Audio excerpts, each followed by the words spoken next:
everyone, welcome to my channel today. I'm Tara with Pieces of Tara Artistry. Thank you for joining me. So on this one I'm going to be doing a structural piece. It's completely a structural piece. And this is the aluminum mesh that I got at Home Depot that I'm going to be using to kind of make a structure over top of this canvas. I think it's a 30 by 40 canvas, so it's kind of a bigger one. And as you'll see, I cut out a piece that was slightly larger than my canvas. And what I'm doing now is just taking my staple gun and I'm stapling it to the underside of the canvas. So I'm speeding this up really fast just because this process was kind of long. The whole process on this one is a little bit long, a little time consuming, but I really enjoyed every step of it, except for this part. To be honest, I really was trying hard to figure out how to make this piece, there kind of be some like wrinkles and folds in it. And I really did not have a plan. If I was to do this again, I would have a totally different plan, but I was just kind of winging it at this point, and I was using my staple gun to staple that mesh to the canvas, but that wasn't really a great plan because it didn't really hold well. So I think you might see me, I don't know. Yeah, see, I just pulled out the staple that really wasn't holding. I kind of just went about crinkling this fabric up and then going back in and kind of stapling it in place until I could put the plaster down to give it that harder structure. So I did speed this up quite a bit. So I hope the quality is still there and you guys get an idea of what I'm doing here. I'm just kind of taking and crinkling that mesh up in ways where it's got like folds and dents, and yeah, that's basically what I did.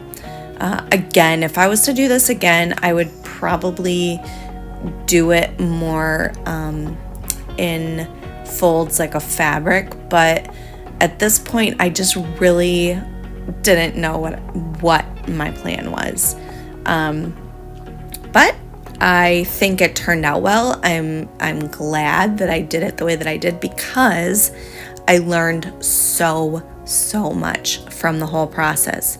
And please excuse me, I have been sick for a few weeks now.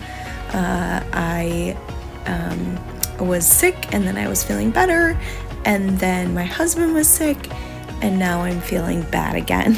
So I'm really just trying to take it easy, and I've been in bed for a few days, but my voice is a little bit in and out, so I apologize for that, and I might have to stop and cough. But yeah, if you guys have any questions, please let me know. So basically what I'm doing now is I'm putting some water in this bucket, and this these plaster, it's like a plaster bandage is what I use to lay over the top of this to make the structure harder. So basically you see what I'm doing over here on the side. I'm taking this plaster bandages, and I'm just cutting them to smaller, more workable sizes.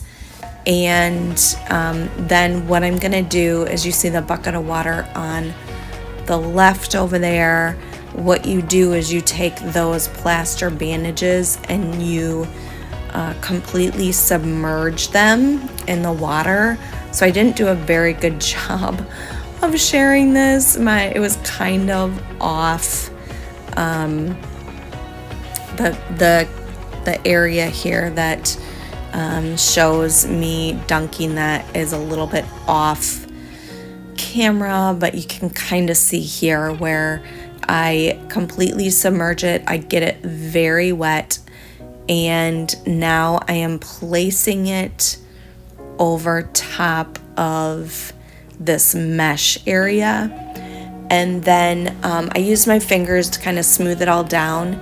And then what you're gonna want to do is take a paintbrush, and you're gonna use your paintbrush to a wet paintbrush, and you're gonna use that wet paintbrush, and you're gonna flatten that area down. So you see me, you can't really tell what I'm doing here, but I'm working in a crease here that I'm trying to get that bandage in a kind of a tighter crease. So you'll see me really working my paintbrush up in there. Now I will take the paintbrush, I keep wetting it and going over top of this mesh plaster, and you're basically, what you want to do is you want to try and spread out the plaster that's on that bandage as much as possible. So you want to fill in the holes as much as you can. I mean, you're not going to be able to do it fully with the water, but it works out best if you're able to really get that wet and fill in those little tiny holes, because that's going to mean less plaster over top of it and less sanding in the end.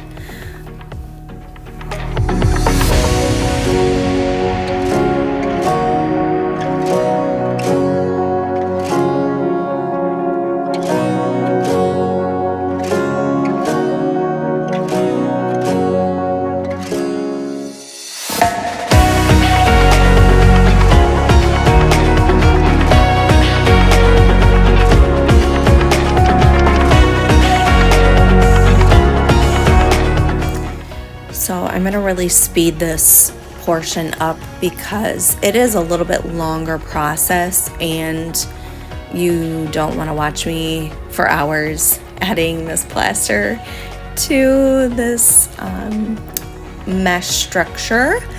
So I'm gonna let you watch, and then I'm gonna pop back in a minute.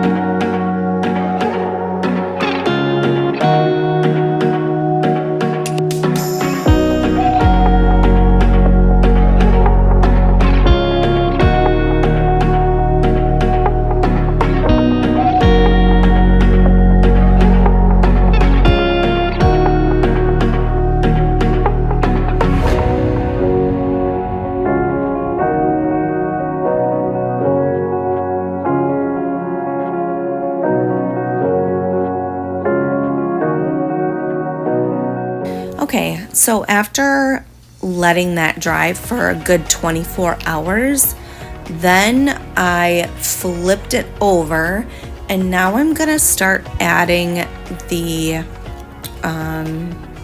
layers over top of it.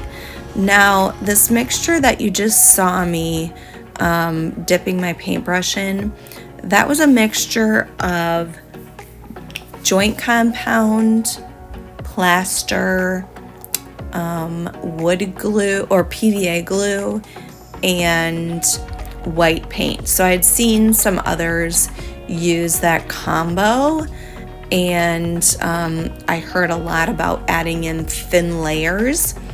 So that's basically what I did with this. I added a bunch of thin layers. So first of all, I added it to the back here, and you'll see I think I added like probably four or five layers of this thin mixture to the back and also to the top. So you see I'm suspending this canvas up on those cups just to get it elevated so that I can work around the edges easily. But this is this thinner mixture that I'm using. Later in the video, you'll see me using a little bit thicker mixture, and when I have watched these videos, they were pretty clear on adding multiple thin layers and then adding a thicker layer at the end.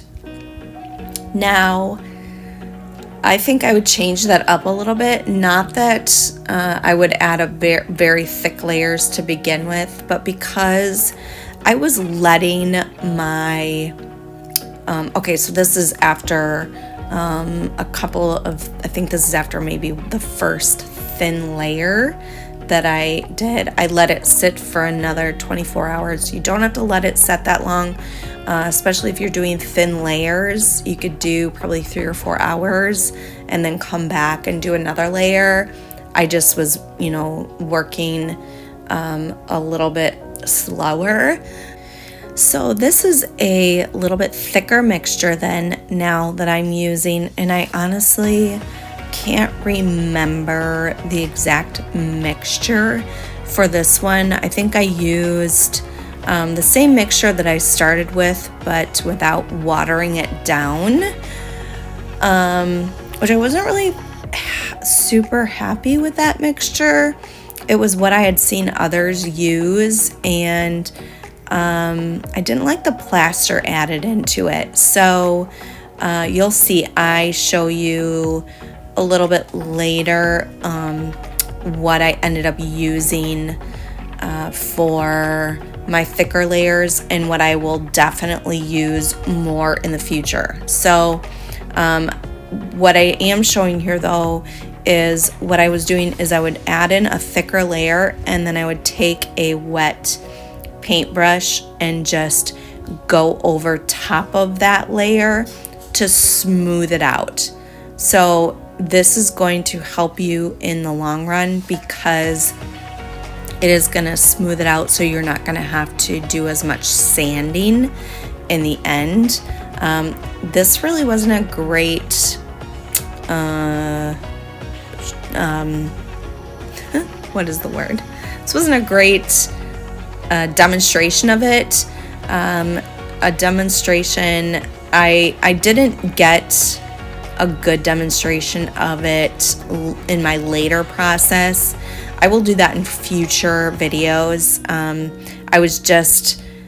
This one it was kind of a long process, and I wasn't feeling well during the time that I was working on it, so I did a lot of stuff off camera, but I tried to get like little steps here and there. So I'm just showing you what it was before that mixture and then after. So now here, what I'm gonna do on this one, I got it to the point where I thought it was ready to be sanded and finished. So I took a 220 grit sandpaper and I went through the whole thing. So now I realized I wasn't finished. So now this is the mixture I did several layers of, and all it is that all-purpose joint compound and acrylic paint, white paint. And basically what the acrylic white paint does is help it so that it doesn't crack. So I just take and I put a bunch in this container. It's like probably 7 ounces of the joint compound and maybe an ounce of paint. So here you can see what it looks like after 3 more layers. It's of this thicker stuff, and then I use my wet paintbrush over top after it had been sanded, and it really looks so much smoother, so much nicer.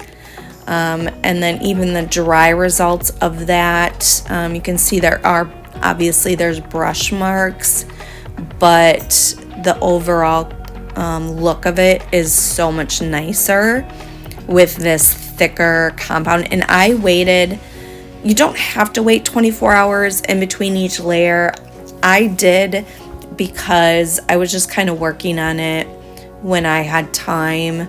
It's kind of nice to have several of these going at the same time so that you're not just, you know, spinning your wheels and waiting a long time in between each. You could have several going at the same time. And these processes, they take a while. It takes a while to put on the plaster. It takes a while to do each of these processes, and even the sanding. So I started out with a 220 sand grit, and then after that I went, I have my paintbrush, so I would kind of see how things were looking in between my grits, and then I would take my 400 after I was done, and then I would go ahead and do that a little bit smoother. So you're gonna work through your sandpapers like you would on a wood project. It's not gonna have to be as extensive, but this is the result after the 220 grit and then a 400 grit. It's so much smoother. It looks beautiful. Unless you're doing a super thick plaster, you're never gonna get all of the marks out, because the more you sand down, the more you're taking away those layers. So you just want to be careful, and the heavier it's actually getting. So after I did that, I went ahead and I grabbed my white spray paint, and I probably did like 3 or 4 layers of the white flat spray paint to this piece. I don't know if I would do that again. I think maybe the next time I would paint it, but that's just kind of what I had, and so that's what I used. So here's the finished product. This one is going to go into my house. It's actually going to go on this wall. I might turn it on vertically, but I am going to paint this room, and it's going to be a fixture in my house. So I hope you guys like this. I hope you learned something. If you have questions, please put it in the comments below, and I will see you guys on the next one. Thank you for being here. Bye, y'all.